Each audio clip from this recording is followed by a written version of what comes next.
दोस्तों अक्सर social media का यूज करते हुए, यूट्यूब देखते हुए हमें कुछ इन्वेस्टिंग की टिप्स दिखी जाती है। आज के समय में इन्वेस्टिंग एक हॉट टॉपिक है। हॉट टॉपिक और ज्यादातर लोग इन्वेस्टिंग करने की सलाह देते हैं। इन्वेस्ट करना और मनी सेव करना एक गुड हैबिट मानी जाती है। दुनिया में 3 तरह के लोग होते हैं। पहले वो जो अपना पैसा सेव करते हैं, दूसरे वो जो पैसे को बिना सोचे समझे खर्च कर देते हैं, तीसरे वो जो सोचते हैं कि उन्हें पैसा सेव करने की जरूरत नहीं है। दोस्तों अगर आप पहली कैटेगरी में आते हैं तो वेल एंड गुड और ये हैबिट बनाकर रखनी चाहिए। लेकिन अगर आप दूसरी या तीसरी कैटेगरी में आते हैं तो आपको फ्यूचर में कई परेशानियों का सामना करना पड़ सकता है। अगर आप पैसे को सेव नहीं कर सकते तो आप कभी रिटायर नहीं हो पाएंगे। खासकर अगर आप प्राइवेट जॉब या कोई छोटी मोटी नौकरी करते हैं तो आपको फ्यूचर के लिए पैसे सेव करना और इन्वेस्ट करने की बहुत जरूरत है। सोचिए हर कोई गवर्नमेंट जॉब या कोई एक सिक्योर जॉब क्यों चाहता है, ताकि वो 60s में रिटायरमेंट के लिए सोच सके। चलिए हम बहुत दूर की ना सोचते हुए अगर अभी हमारे पास कोई इमरजेंसी आ जाए तो उस समय भी पैसे ना होने की सिचुएशन फेस करते हैं और अपने आप को कोसते हैं। अगर आप दूसरी या तीसरी कैटेगरी में आते हैं तो आपको सबसे पहले पैसे सेव करने की हैबिट बिल्ड करनी है। अब पैसों को सेव तो बहुत से लोग कर लेते हैं लेकिन उन्हें इन्वेस्ट नहीं करते हैं, क्योंकि कई लोगों का माइंडसेट होता है कि इन्वेस्टिंग तो अमीर लोगों की चीज है या इन्वेस्टिंग करने के लिए आपको फाइनेंशियल नॉलेज होनी चाहिए। लेकिन ऐसा नहीं है। सिर्फ अमीर लोग ही इन्वेस्टिंग नहीं करते, बल्कि जो लोग इन्वेस्ट करते हैं तो ही अमीर बनते हैं, भले ही आप 10वीं पास क्यों ना हो। दोस्तों रोनाल्डो जेम्स अमेरिका में रहने वाले एक आम सदस्य थे जो सिर्फ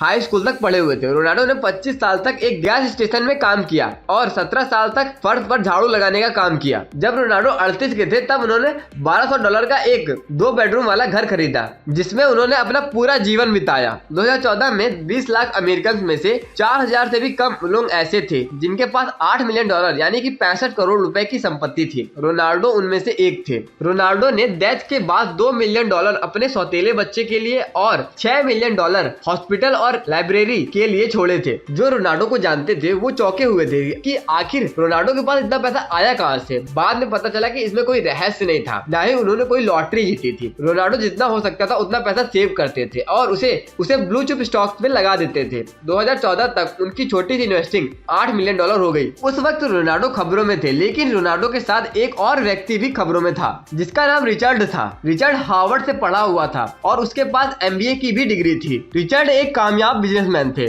जो क्रेन्स बिजनेस मैगजीन में एक बार 40 अंडर 40 की लिस्ट में भी आए थे। सन 2000 में रिचर्ड ने लोन लेके एक 1800 स्क्वायर फीट का घर लिया था जिसकी मेंटेनेंस का कॉस्ट $9000 था। लेकिन 2008 की क्राइसिस में उनका बिजनेस डूब गया और वो बैंकरप्ट हो गए और रिचर्ड की सारी संपत्ति नीलाम हो गई।